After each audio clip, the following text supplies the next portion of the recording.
तो कल Rutherford alpha scattering experiment किया था हमने, रदरफोर्ड अल्फा स्कैटरिंग एक्सपेरिमेंट। तो उससे कंक्लूजन क्या निकला था बच्चों? What was the conclusion? First, large part of atom is empty.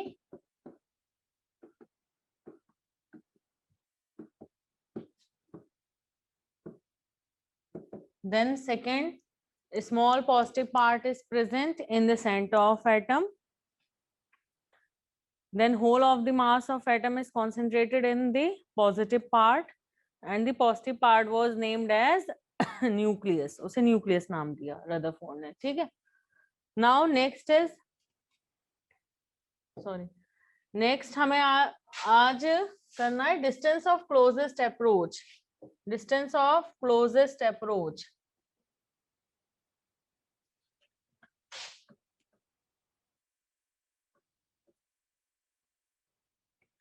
Distance of closest approach.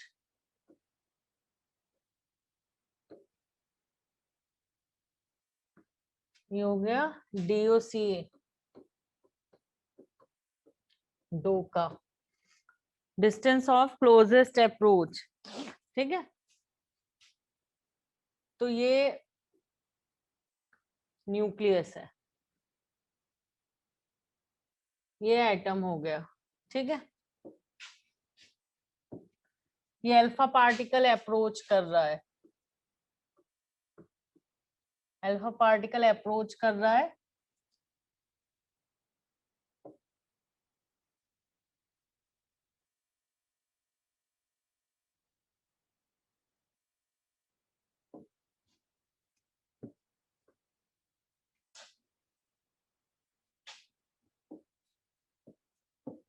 Alpha particle approach कर रहा है और सपोज यहां तक इसने अप्रोच किया और ये फिर इसने अपना पाथ रिट्रेस कर लिया, वापस चला गया, ठीक है। सो कौन सा डिस्टेंस हमें फाइंड करना है? दिस, ये डिस्टेंस हमें फाइंड करना है एंड इसे हमने रिप्रेजेंट कर दिया R0 से। देख लो, ये जो R0 है यही डिस्टेंस ऑफ क्लोजेस्ट अप्रोच है, यही हमें कैलकुलेट करना है या इसके लिए फॉर्मूला डिराइव करना है, कह सकते हो। समझ में आ रही है बात कि क्या करेंगे अभी? डिस्टेंस ऑफ क्लोजेस्ट अप्रोच हमें फाइंड करना है, मतलब न्यूक्लियस से कितनी दूरी तक अल्फा पार्टिकल ने न्यूक्लियस को अप्रोच किया। Distance of closest approach is nucleus से कितनी दूरी तक अल्फा पार्टिकल ने न्यूक्लियस को अप्रोच किया, that is distance of closest approach. अब एक चीज ध्यान दो, जैसे दो चार्जेस रखे हुए हैं, एक ये Q1 और एक ये Q2 और इनके बीच डिस्टेंस है R। If the two charges are separated by distance R, तो तुमने फिजिक्स में पढ़ा होगा या पढ़ोगे कि इनके बीच जो फोर्स होगा, इनके बीच जो फोर्स होगा that is proportional to Q1 Q2 upon R²। समझ में आ रही है बात? ओके, फोर्स इज, हाँ पढ़ा है, वेरी गुड। तो force is proportional to product of charges divide by distance का square and potential energy is proportional to product of charges upon distance. Remember, potential energy में तो चार्जेस को उनके sign के साथ पुट करते हैं और फोर्स में सिर्फ मैग्नीट्यूड पुट करते हैं चार्जेस का, ठीक है। पोटेंशियल एनर्जी में चार्जेस विद साइन और फोर्स में चार्जेस का सिर्फ मैग्नीट्यूड, ठीक है। यहाँ ये जो प्रोपोर्शनैलिटी साइन है ये हटाकर एक कांस्टेंट आ जाता है K, Q1 Q2 upon R²।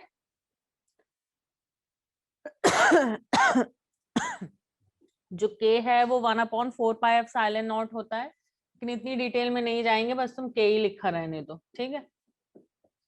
वो सारा काम फिजिक्स में। ठीक है। और के की यूनिट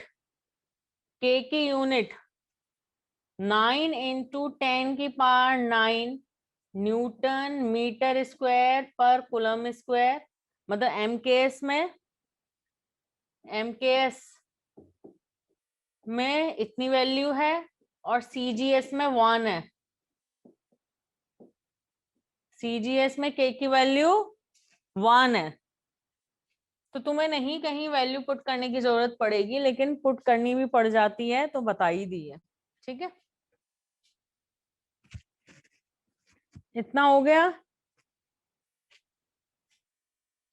ओके, के की value 9 into 10⁹ newton metre square पर कूलम स्क्वायर एमकेएस में और 1 है सीजीएस में।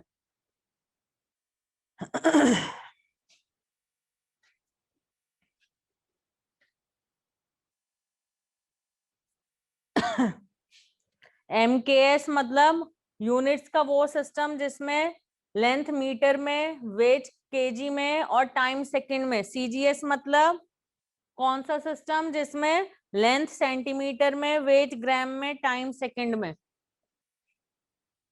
अभी तुमने यूनिट एंड डायमेंशंस पढ़ा नहीं है ना फिजिक्स में, शायद इसलिए पूछे ये सवाल। ओके, अब देखो आर नॉट पे आ जाओ। अब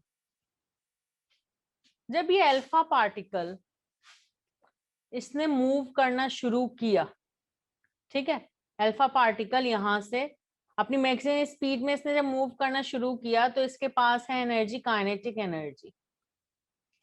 ठीक है, और जैसे जैसे ये पॉजिटिव चार्ज की तरफ आ रहा है, ठीक है, इसकी काइनेटिक एनर्जी पोटेंशियल एनर्जी में कन्वर्ट होती चली जा रही है। मतलब जो अल्फा पार्टिकल की टोटल एनर्जी होगी वही वो kinetic energy plus potential energy होगी। ठीक है, जब इसने यहां से कहां से, सपोज इंफिनिटी से, ये इनफाइनाइट डिस्टेंस है, सपोज कहां से इसने अल्फा पार्टिकल की तरफ अप्रोच करना शुरू किया, इनफाइनाइट डिस्टेंस से, इंफिनिटी से आ रहा है। ठीक है, देखो जरा, आर जब इन्फिनिटी होगा तो पोटेंशियल एनर्जी क्या होगा बच्चों, when R is infinity then potential energy is 0। ठीक है, तो सपोज ये इनफाइनाइट डिस्टेंस से आ रहा है, तो इनफाइनाइट डिस्टेंस से आ रहा है तो इनफाइनाइट डिस्टेंस में पोटेंशियल एनर्जी तो 0 है। मींस अल्फा पार्टिकल के पास सिर्फ और सिर्फ कौन सी एनर्जी है, काइनेटिक एनर्जी। ओके, अब ये जब अल्फा पार्टिकल की तरफ इनफाइनाइट डिस्टेंस से बढ़ना शुरू हुआ, ठीक है, तो अब आर की कुछ वैल्यू हो गई इन्फिनिटी के अलावा। तो आर की कुछ वैल्यू है अब इन्फिनिटी के अलावा, तो obviously that should possess potential energy. और टोटल एनर्जी तो kinetic energy plus potential energy ही है। इसका मतलब कुछ पार्ट काइनेटिक एनर्जी का पोटेंशियल एनर्जी में कन्वर्ट होता जा रहा है। ठीक है, तो अब ये इनफाइनाइट डिस्टेंस पे सिर्फ इसके पास काइनेटिक एनर्जी है, लेकिन जैसे जैसे अल्फा पार्टिकल की तरफ आ रहा है कुछ इसके पास पोटेंशियल एनर्जी आती जा रही है। कहां से, काइनेटिक एनर्जी पोटेंशियल एनर्जी में कन्वर्ट होती जा रही है। तो किसी भी पॉइंट पे, सपोज मैं इस पॉइंट पे कहने लगूं, टोटल एनर्जी क्या होगी बच्चों, kinetic energy plus potential energy. यहाँ पूछने लगूं क्या होगी टोटल एनर्जी अल्फा पार्टिकल की, kinetic energy plus potential energy. यहाँ क्या होगी, kinetic energy plus potential energy. मतलब total energy is equal to kinetic energy plus potential energy. इन एनर्जीज की वैल्यू तो चेंज होती जा रही होगी जैसे जैसे वो अल्फा पार्टिकल की तरफ अप्रोच कर रहा है, बट टोटल एनर्जी तो उस पार्टिकल की उतनी ही रहेगी ना। तो मैं ये जो इनफाइनाइट डिस्टेंस है इसे मैंने 0.1 कह दिया, इसे 0.2 कह दिया, इसे 0.3 कह दिया, इसे 0.4 कह दिया। तो क्या 1 2 3 4 पॉइंट्स पर जो टोटल एनर्जी होगी अल्फा पार्टिकल की, क्या वो अलग अलग होगी, क्या वो अलग अलग होगी, नहीं, टोटल एनर्जी तो सेम ही होगी। तो टोटल एनर्जी 1 2 3 4 सारे पॉइंट्स पर टोटल एनर्जी तो सेम ही होगी भाई। दैट इज अनदर थिंग कि काइनेटिक एनर्जी अब कम होती जा रही है और पोटेंशियल एनर्जी बढ़ती जा रही है। ठीक है, नाउ अब इस पॉइंट पर आ जाओ जहां से इसने अपना पाथ चेंज किया। तो यहां ये आया, जिस टाइम के लिए रुका होगा ऑब्वियसली वो टाइम, मतलब हमारे लिए उसे कैलकुलेट करना बहुत मुश्किल है, मतलब नेग्लिजिबल टाइम है, लेकिन ऑब्वियसली आया, रुका और अपना पाथ रिट्रेस किया। तो इस पॉइंट पर जब वो रुक गया यानी कि वेलोसिटी 0, तो तब काइनेटिक एनर्जी क्या हो जाएगी बच्चों उस पॉइंट पर? 0। यानी कि तब टोटल एनर्जी किसके बराबर होगी? ए से 5.5 कह लो। तो 0.5 पर टोटल एनर्जी बच्चों किसके बराबर है? पोटेंशियल एनर्जी के बराबर। बट क्या 1 2 3 4 5 इन पॉइंट्स पर टोटल एनर्जी अलग होगी? नहीं, टोटल एनर्जी तो सेम ही है। वो अलग बात है कि 0.1 पर total energy is equals to kinetic energy, 0.234 पर total energy sum of kinetic energy and potential energy, and 0.5 पर total energy is equals to potential energy, but total energy is same. इस बात में किसी को कोई डाउट है तो अभी पूछ लो।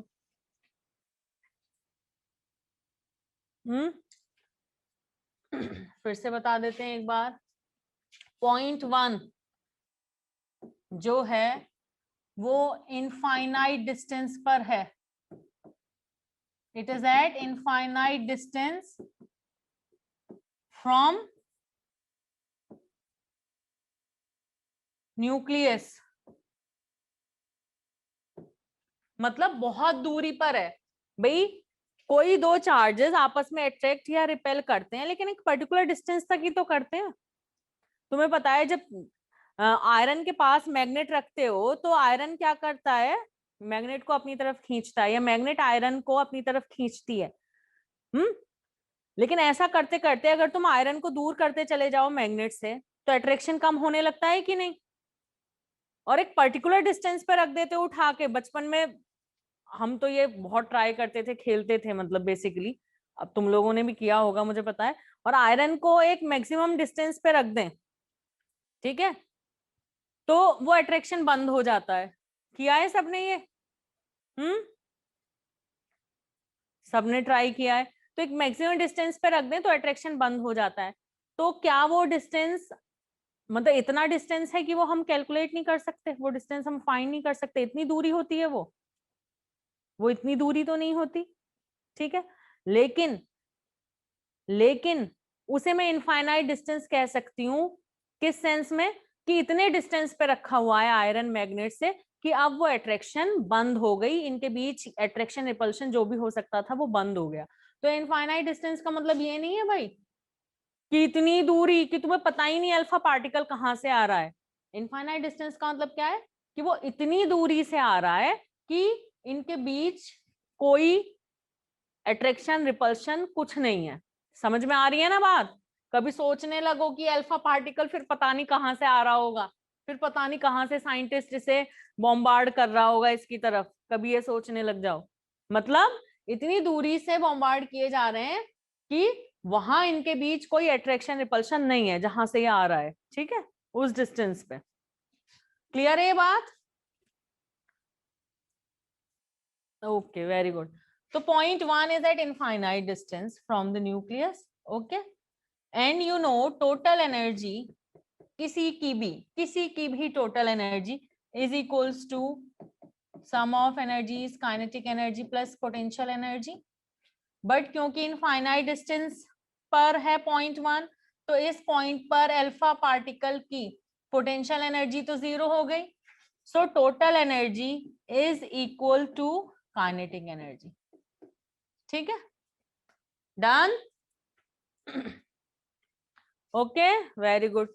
ये हटा दें, स्लाइड चेंज नहीं करूंगी क्योंकि मेरा ये डायग्राम जो नीड है मुझे जिसकी वो यहीं पर है, ठीक है, हटा दो।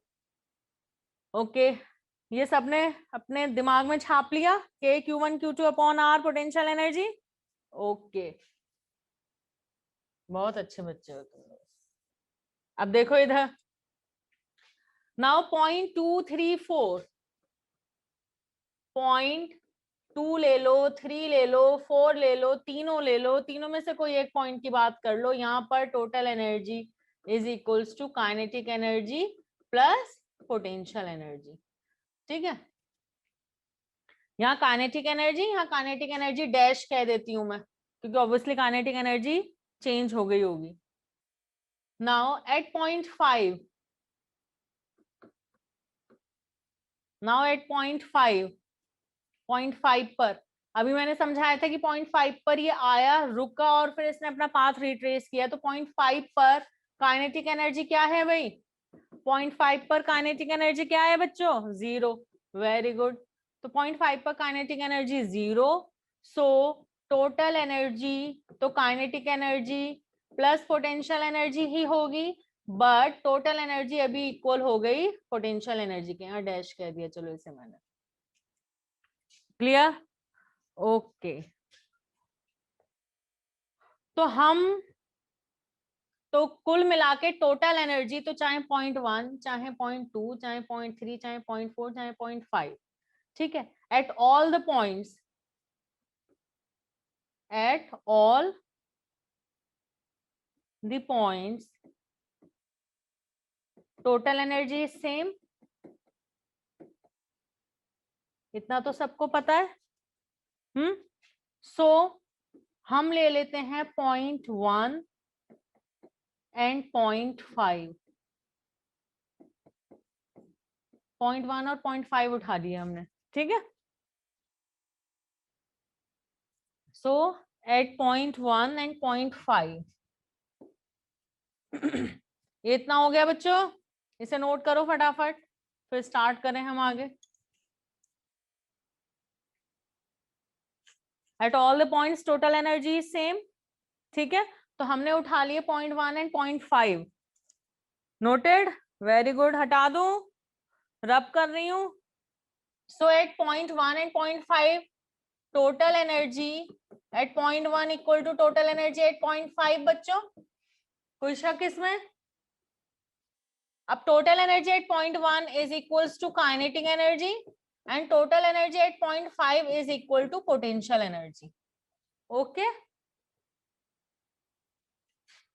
विशेष क्या हुआ? आ रहा है समझ? विशेष ओके। अब देखो इधर, अब potential energy is equals to potential, ये हटा दे रही हूं मैं अब इधर। तो मैंने तुम लोगों को बताया potential energy is equals to K Q1 Q2 bye R, ठीक है। अल्फा पार्टिकल वहां से यहां आया और यहां 0.5 और न्यूक्लियस के बीच जो डिस्टेंस है वो मुझे फाइंड करना है। मतलब अल्फा पार्टिकल है 0.5 पर और न्यूक्लियस ये रहा, इन दोनों के बीच मुझे R0 जो डिस्टेंस है वो फाइंड करना है, ठीक है। 0.5 पर है अल्फा पार्टिकल,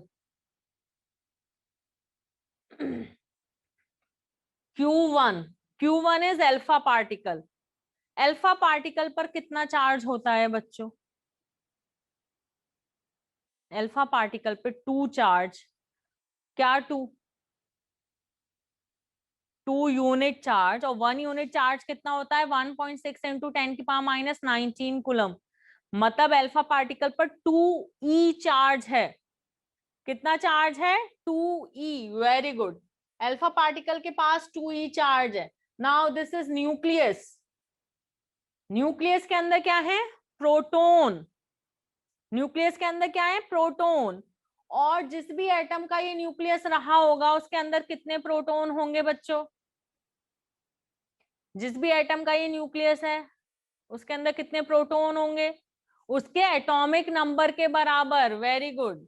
उसके एटॉमिक नंबर के बराबर प्रोटॉन होंगे and atomic number is represented by Z। तो कितना चार्ज है यहाँ? ZE चार्ज है। और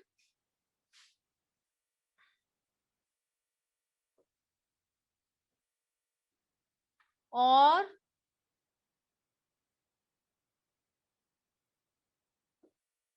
0.5 पर कितना चार्ज है? अल्फा पार्टिकल है ना 0.5 पर। अल्फा पार्टिकल यहां से यहां आ गया, ठीक है, यहां तक आया। तो यहां से यहां के बीच डिस्टेंस फाइंड करना है ना, मतलब अल्फा पार्टिकल यहां पर है, ठीक है। तो यहाँ पर कितना चार्ज है? अल्फा पार्टिकल के ऊपर 2e चार्ज है, तो यहाँ पर 2e चार्ज है 0.5 पर, और न्यूक्लियस पर ZE चार्ज है। हाँ भाई, टू ई चार्ज फिर से बताऊं, देखो alpha particle is He+2, alpha particle is He+2। ऐसे रिप्रेजेंट करते हैं, 2 चार्ज 4 मास, 2 चार्ज 2 प्रोटोन, 2 प्रोटोन, एक प्रोटोन पे ई चार्ज, तो 2 प्रोटोन पे 2 ई चार्ज हो गया। ठीक है, ओके ओके, ठीक है, चलो आ जाओ इधर। तो potential sorry kinetic energy equal to potential energy. Potential energy क्या है, के Q1, पुट कर दूं Q1 की वैल्यू 2E। और पोटेंशियल एनर्जी में रिमेंबर जो वैल्यूज हैं चार्जेस की वो उनके साइन के साथ पुट की जाएंगी, लेकिन यहाँ दोनों ही पॉजिटिव साइन, दोनों ही पॉजिटिव चार्ज है, तो पॉजिटिव चार्ज के लिए पॉजिटिव साइन मेंशन करने की जरूरत नहीं है। ठीक है, तो Q1 is 2E, Q2 is ZE upon R, R is R0। बताओ clear? Okay very good. So R0 is equals to K2ZE² upon kinetic energy. किसकी काइनेटिक एनर्जी? अल्फा पार्टिकल की। Okay, kinetic energy of alpha particle. Suppose तुम्हें kinetic energy directly given है, तुमने directly put कर दी, लेकिन हो सकता है तुम्हें काइनेटिक एनर्जी डायरेक्टली गिवन ना हो, उसकी वेलोसिटी गिवन हो, तो तुम ओपन करके लिख सकते हो कि K2ZE² अपॉन काइनेटिक एनर्जी हो गया हाफ mv²। ओके, तो ये R0 हो गया बच्चों, 2 ऊपर गया, ये आ गया 4KZE² upon mv², where m is mass of alpha particle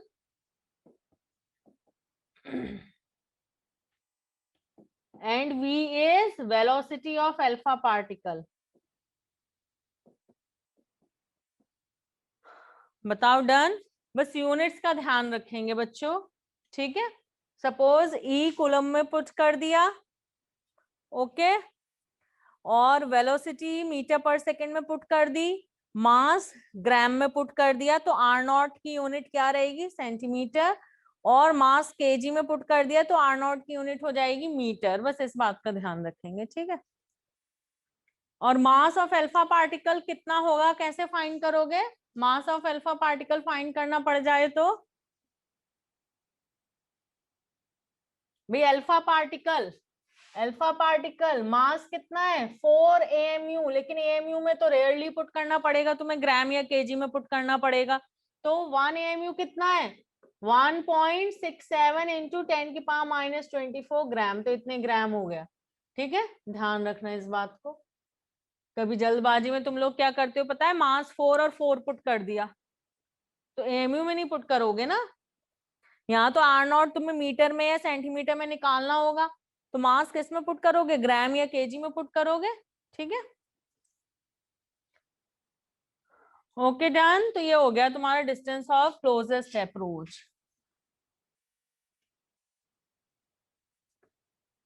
बहुत रेयरली इसकी जरूरत पड़ती है, ठीक है, लेकिन पता होना चाहिए। ZE का स्क्वायर कैसे हुआ? अरे बेटा ई ये 2E चार्ज, ये ZE चार्ज हो गया ना, 2ZE²। डन, चलो नोट कर लिया सबने? क्या भाई 5 पॉइंट पे क्या, एक सेकेंड अभी कोई मैसेज नहीं करेगा। 5 पॉइंट पे 2E चार्ज कैसे? बेटा ये अल्फा पार्टिकल यहां से आया और यहां आ गया, अब अल्फा पार्टिकल यहां है, इसके और इसके बीच का ही तो डिस्टेंस फाइंड कर रहे हैं। तो अब अल्फा पार्टिकल 5 पॉइंट पे है, जब अल्फा पार्टिकल 5 पॉइंट पे है तब अल्फा पार्टिकल और न्यूक्लियस के बीच का डिस्टेंस फाइंड किया जा रहा है ना। अल्फा पार्टिकल बस 5 पॉइंट तक ही आया, उसके बाद वापस चला गया, तो अब अल्फा पार्टिकल 5 पॉइंट पे है। तो जब अल्फा पार्टिकल 5 पॉइंट पे है तब अल्फा पार्टिकल और न्यूक्लियस के बीच कितना डिस्टेंस है वही तो फाइंड कर रहे हैं। मतलब अल्फा पार्टिकल यहां से अब यहां पहुंच चुका है, अब उसे अल्फा पार्टिकल को 5th पॉइंट पे इमेजिन करना है तुमने, ठीक है।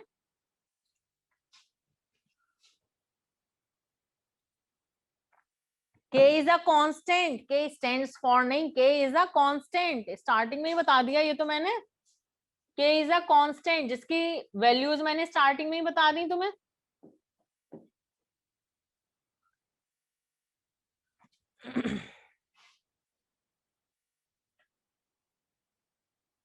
और K की ज्यादा डिटेल्स तुम्हें फिजिक्स में पढ़नी होती हैं। ये 1/4πε0 होता है। ε0 क्या होती है? परमिटिविटी ऑफ द मीडियम, लेकिन वो इतना डिटेल में हम इसमें केमिस्ट्री में थोड़ी करेंगे, वो तो फिजिक्स का पार्ट है। बस यहाँ तो बस K की यूनिट याद रखो ज्यादा से ज्यादा। Okay done. Distance of closest approach. Okay. अब कल हम देख रहे थे कि अल्फा पार्टिकल्स, जो ये अल्फा पार्टिकल्स हैं,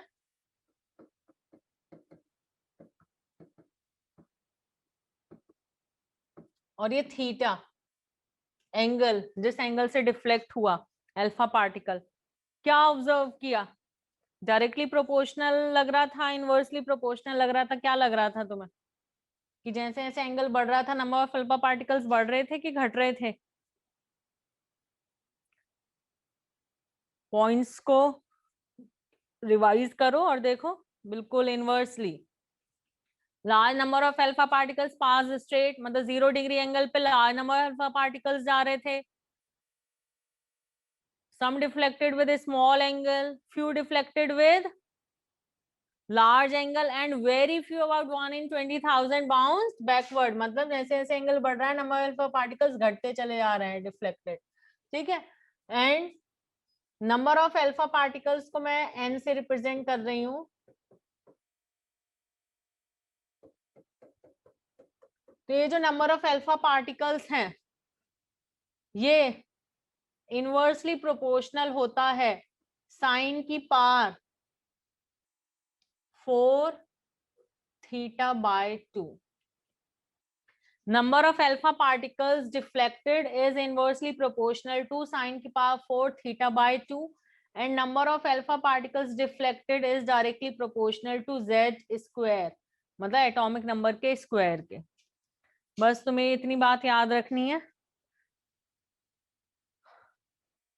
तो इस पे क्वेश्चन कैसा पूछा जा सकता है? एक तो ग्राफ पे हो सकता है क्वेश्चन कि number of alpha particles deflected. बेटा बहुत, मैंने तुम्हें पहले ही बताया था कि जिनकी डेरिवेशंस रिक्वायर्ड है या इवन रिक्वायर्ड भी नहीं है लेकिन एटलीस्ट तुम्हें करवाई जा सकती हैं, तुम्हें समझाया जा सकता है, वो हम करेंगे, ठीक है। लेकिन जिनकी डेरिवेशंस पूरा टोटली फिजिक्स पर बेस्ड है या बियॉन्ड योर लेवल है, वो हम डेरिवेशन नहीं डिस्कस करेंगे, वहां कुछ जगह में फॉर्मूला ही याद रखना पड़ेगा, ठीक है। तो number of alpha particles deflected inversely proportional to sine की पावर 4 θ/2। थीटा कैसे आएगा? थीटा इज एंगल बेटा, जिस एंगल पे डिफ्लेक्ट हुआ है। वो तो क्वेश्चन में गिवन होगा, भी क्वेश्चन में करवाऊंगी, जैसे मतलब कैसा क्वेश्चन हो सकता है पूछा जाएगा। n is proportional to z square where z is atomic number. अब ये मैंने कई बार बता दिया, z is atomic number, z is atomic number, और पूरे चैप्टर में यूज होने वाला है, बार बार नहीं बोलूंगी, ठीक है। Atomic number of the metal जिसकी फॉइल ली है, ठीक है, जिसकी फॉइल पे बॉम्बार्ड किए alpha particle. Now right a question, ये नोट कर लिया सबने?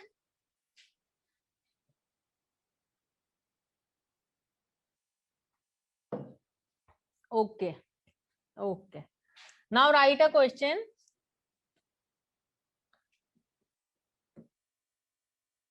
16 alpha particles, 16 alpha particles deflected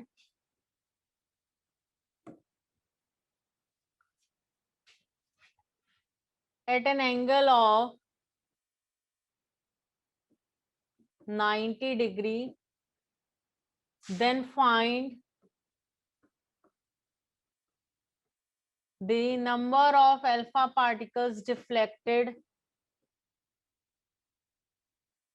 at an angle of 180 degree, ठीक है,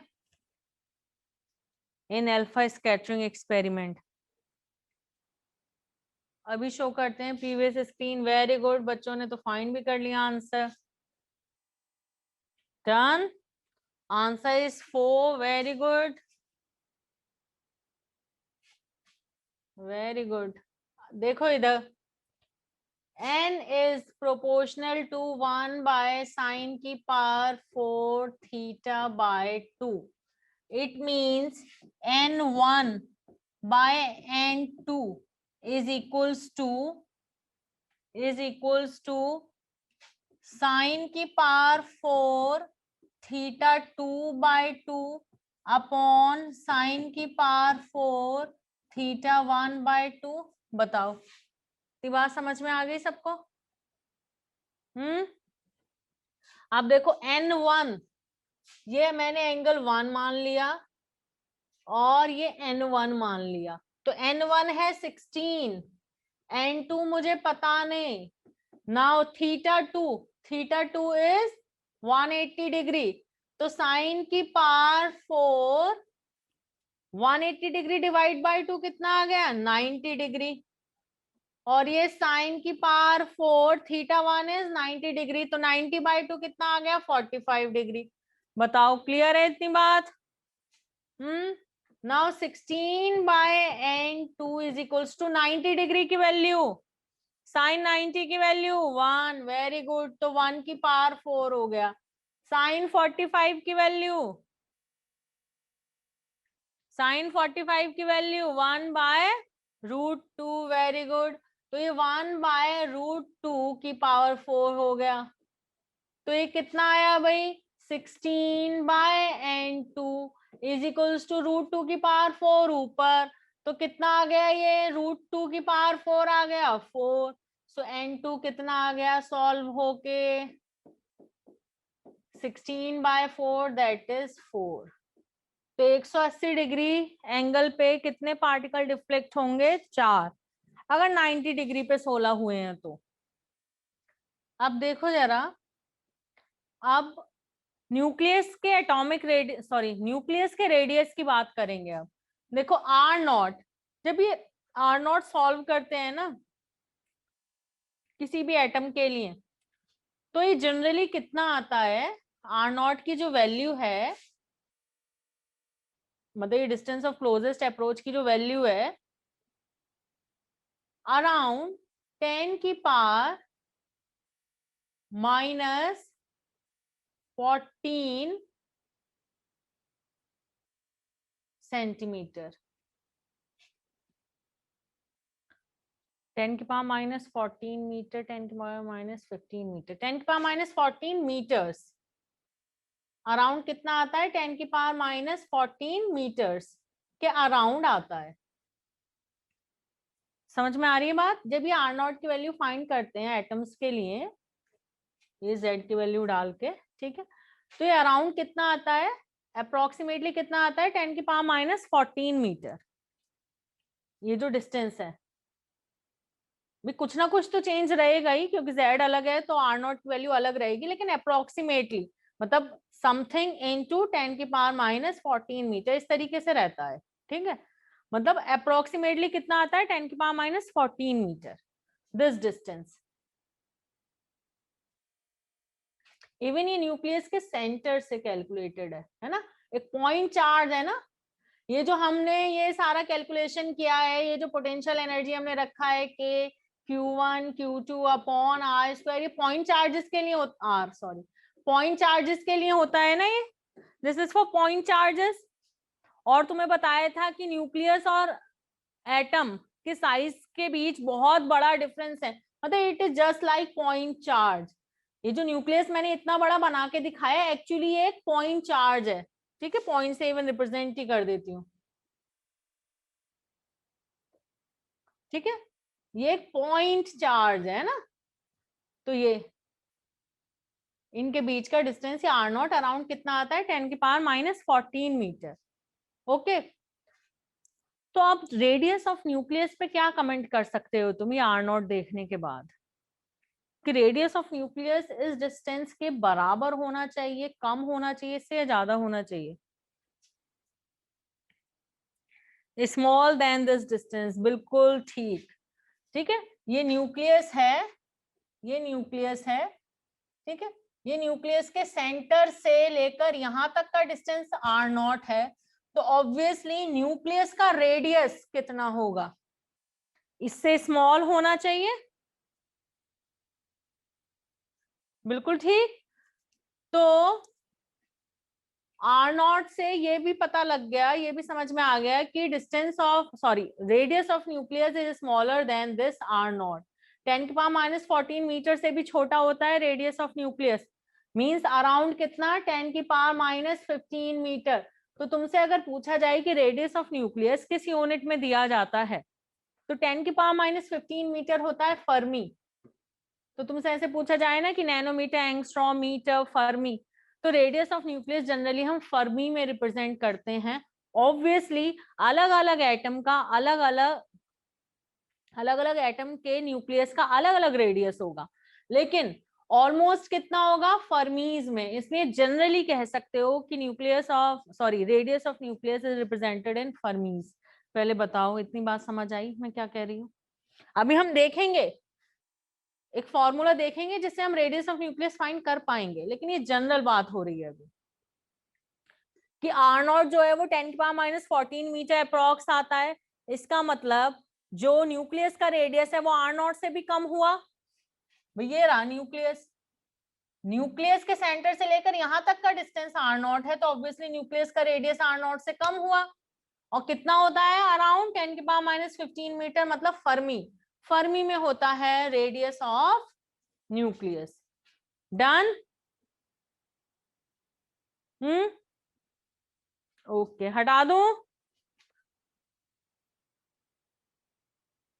okay, so radius of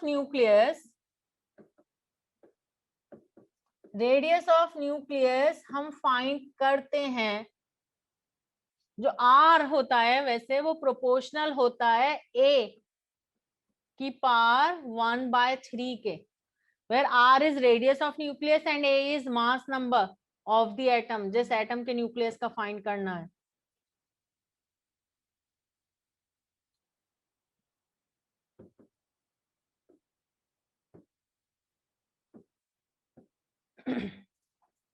radius of nucleus is proportional to a की पावर 1/3, मतलब जिस एटम के न्यूक्लियस का तुम्हें रेडियस फाइंड करना है उसके मास नंबर के क्यूब रूट के प्रोपोर्शनल होता है उसके न्यूक्लियस का रेडियस। और ये प्रोपोर्शनैलिटी साइन हटाकर एक कांस्टेंट आता है आर नॉट, और ये a की पावर 1/3। आर नॉट की वैल्यू है 1.33 इंटू 10 की पावर -13 सेंटीमीटर, और तुम्हें मीटर में लिखनी है तो हो गई है 1.33 इंटू 10 की पावर -15 मीटर। आ गया ना Fermi? Okay, now right a question, find the radius of nucleus of aluminium। Radius of atom नहीं है ये, कभी भूल जाओ, ध्यान ही ना रहे। रेडियस ऑफ न्यूक्लियस, न्यूक्लियस का रेडियस। एल्यूमिनियम एटम के न्यूक्लियस का रेडियस फाइंड करो। 3r0, r0 से मल्टीप्लाई भी कर लोगे, इतना डिफिकल्ट नहीं है।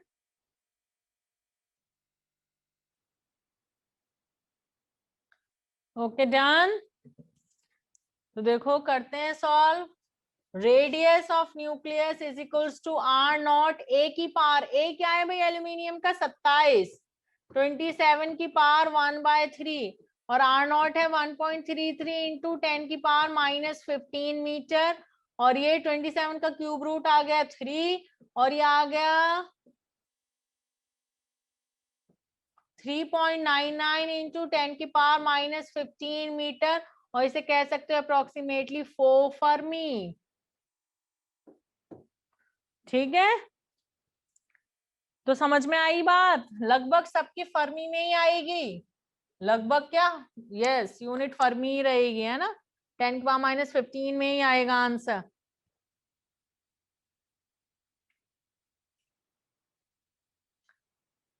ठीक है तो इसलिए जनरली जब पूछा जाए कि रेडियस ऑफ न्यूक्लियस किस में रिप्रेजेंट करते हैं, किस में कैलकुलेट करते हैं, या अप्रोक्सीमेटली कितनी होती है, तो फर्मी। ठीक है, फर्मीज। डन।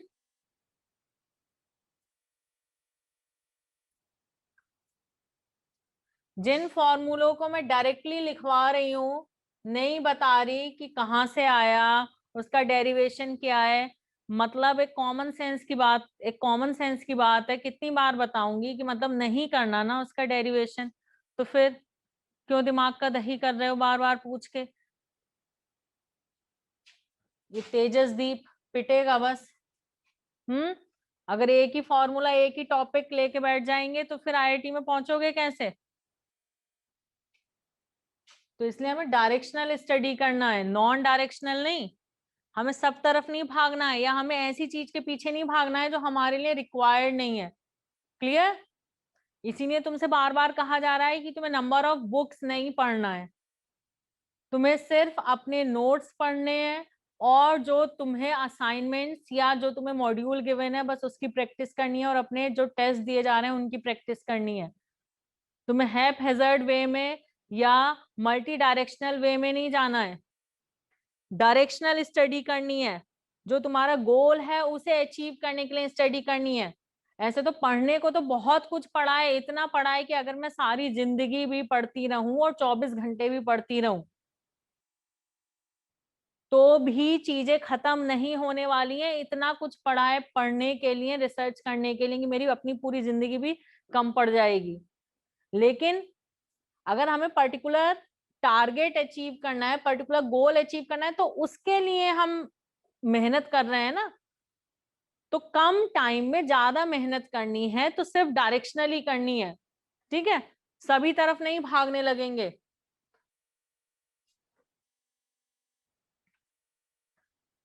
अभी टाइम है क्या, है काफी टाइम है। अब देखो इधर, अब रेडियस ऑफ एटम और रेडियस ऑफ न्यूक्लियस का कंपैरिजन हो रहा है। रेडियस ऑफ न्यूक्लियस बच्चों कितना था, around 10⁻⁻, screen is blur, wait करो अभी शायद ठीक हो जाए, वेट कर लेते हैं, अभी ठीक है।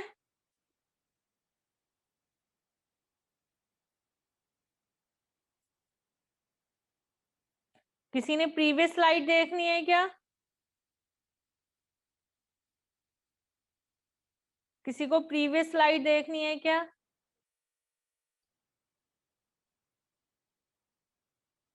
हाँ क्या तुषार बताओ, तुषार। अच्छा, today's lecture notes, lecture note भी प्रोवाइड करा देंगे और वीडियो भी मिल जाएंगे। प्रीवियस स्लाइड जल्दी नोट करो। ओके, अब देखो इधर भाई, रेडियस ऑफ न्यूक्लियस अभी हमने निकाला 10⁻⁻15 मीटर। ठीक है, और जो रेडियस ऑफ एटम होता है दैट इज अराउंड 10⁻⁻5 मीटर। तो जरा डिवाइड कर दो, तो radius of atom, radius of nucleus के कितने टाइम्स है, 10⁻,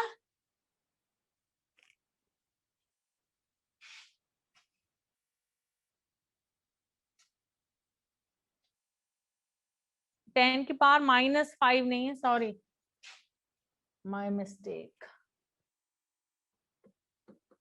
10⁻⁻10 मीटर। तो कितना आया बच्चों, ये radius of atom is 10⁵ times of radius of nucleus.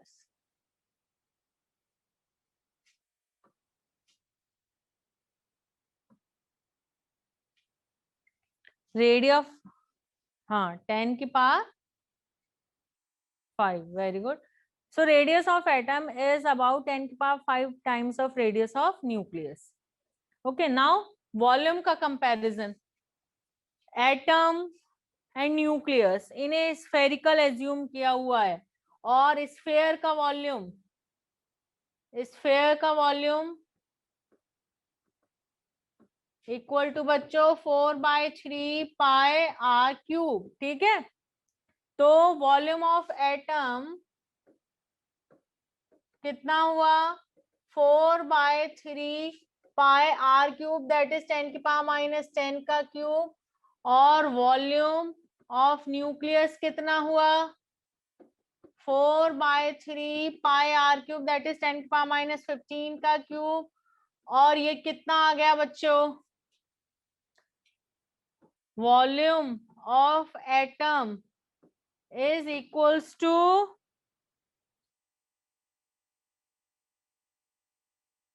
कुछ गड़बड़ हो रही है क्या, नेटवर्क इश्यू आ रहा है क्या बच्चों? क्लियर है बोर्ड, अभी आवाज प्रॉपर आ रही है? ठीक है ओके। चलो 10⁻⁻15 आएगा, 10⁻15 आएगा, 10⁻15 times of volume of nucleus.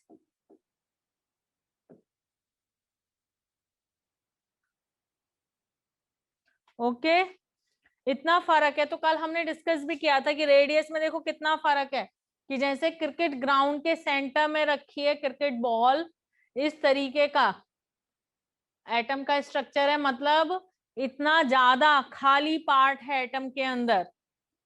ठीक है, उस खाली पार्ट में रिवॉल्व कर रहे होते हैं इलेक्ट्रॉन।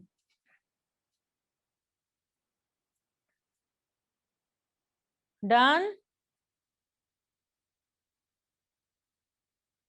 ओके। अब एक और इंटरेस्टिंग बात, तुमने रेडियस ऑफ न्यूक्लियस फाइंड कर लिया, और तुम किसी भी एटम के न्यूक्लियस का रेडियस फाइंड कर सकते हो, तुम्हें फॉर्मूला बता दिया। You can find the radius of nucleus of any atom. क्योंकि तुम्हारे पास फॉर्मूला है कि radius of nucleus equal to होता है r0 a⁻1/3 सेंटीमीटर या मीटर, जिसमें भी तुम्हें फाइंड करना है। मीटर में फाइंड करना है तो r0 की वैल्यू मीटर में डालना, सेंटीमीटर में फाइंड करना है तो r0 की वैल्यू सेंटीमीटर में फाइंड करना। And one more interesting thing, ये जो डेंसिटी ऑफ न्यूक्लियस होता है ना, डेंसिटी ऑफ न्यूक्लियस सभी एटम्स का सेम होता है। Density of nucleus is same of all atoms, सभी एटम्स का न्यूक्लियस का डेंसिटी सेम है। बता सकते हो फाइंड करके, चेक करके बता सकते हो कि क्यों आ रहा होगा सेम?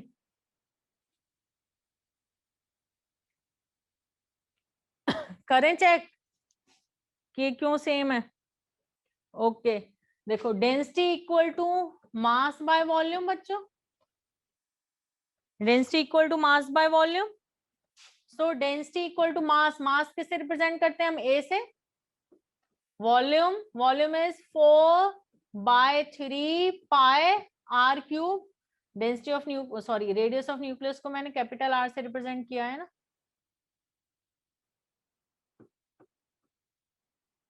डन, इतनी बात आ रही है समझ? Now mass number by 4/3 pi, radius of nucleus is r0 a⁻1/3 का cube. Okay, so density of nucleus is equals to a by 4/3 pi r0 का क्यूब, और a 1/3 into 3, a से a कैंसिल, खलास।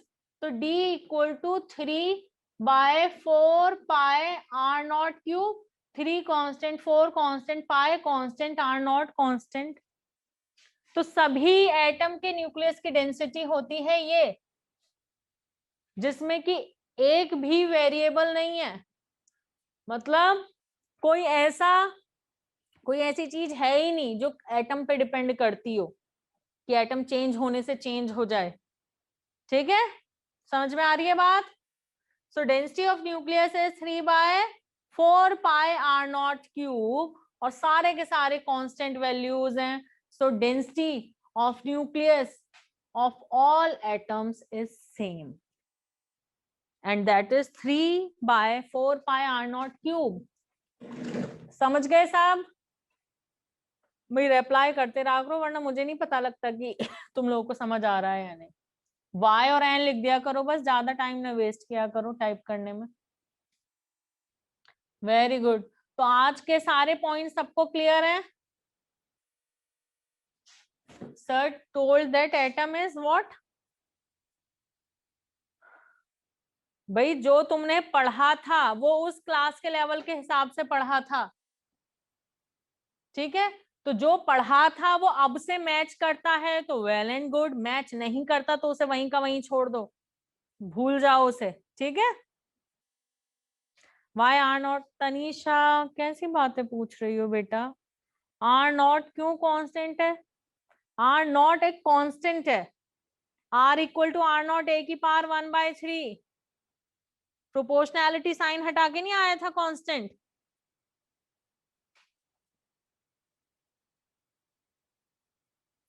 ओके तो जो तुमने 9th में 10th में एटॉमिक स्ट्रक्चर के बारे में जाना था, जानते थे, वो अभी की बातों से मैच करता है, मतलब अभी जो समझ रहे हो उससे मैच करता है तो ठीक है, नहीं मैच करता तो भूल जाओ, उन बातों को भूल जाओ, अब वो किसी काम की नहीं है अगर यहाँ इससे मैच नहीं करती तो।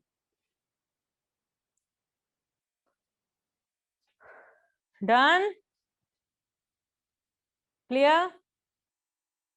ओके तो आज तुमने सीखा रेडियस ऑफ न्यूक्लियस निकालना, आज तुमने सीखा डिस्टेंस ऑफ क्लोजेस्ट अप्रोच, आज तुमने सीखा number of alpha particles deflected जो हैं वो थीटा के इनवर्सली प्रोपोर्शनल हैं, और atomic number of the foil, of the metal foil जिस पे एटम अल्फा पार्टिकल बॉम्बार्ड कर रहे हैं उसके डायरेक्टली प्रोपोर्शनल है।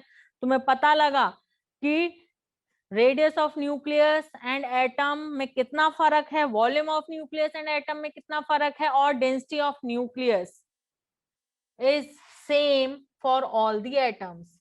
Clear?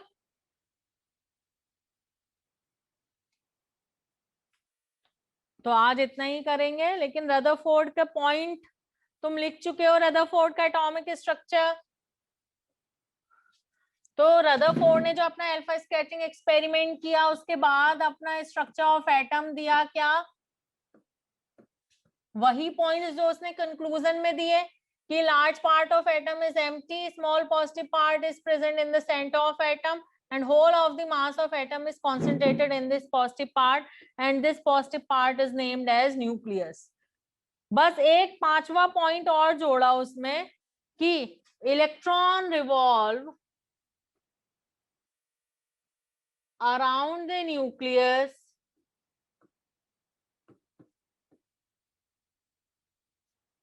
electron revolve around the nucleus in extranuclear part।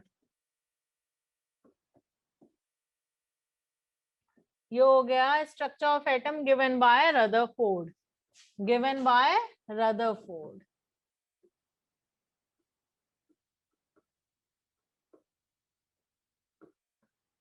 ठीक है, तो रदरफोर्ड ने जो स्ट्रक्चर ऑफ एटम दिया था वो क्या कि भाई ये पॉजिटिव पार्ट है जो सेंटर ऑफ एटम में प्रेजेंट है, ये पूरा रहा एटम, ये सारा एक्स्ट्रा न्यूक्लियर पार्ट है और यहाँ इलेक्ट्रॉन रिवॉल्व कर रहे हैं अराउंड द न्यूक्लियस।